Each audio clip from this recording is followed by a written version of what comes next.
মৌলা, তোমার রহমতের সামনে আমার গুনার তো কোনো অস্তিত্ব নাই মৌলা। আমার গুনাহ না হয় পাহাড় পরিমাণ হবে, বেশি থেকে বেশি আসমান পরিমাণ হবে, না হয় পুরা পৃথিবী পরিমাণ হবে।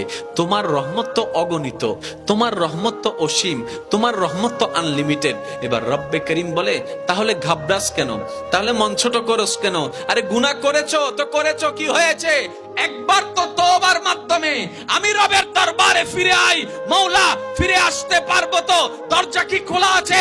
রব্বে করিম বলে, মরণের আগ পর্যন্ত, কিয়ামতের আগ পর্যন্ত, সূর্য পশ্চিম আকাশে ওঠার আগ পর্যন্ত দরজা খোলা আছে, দরজা খোলা আছে, দরজা খোলা আছে।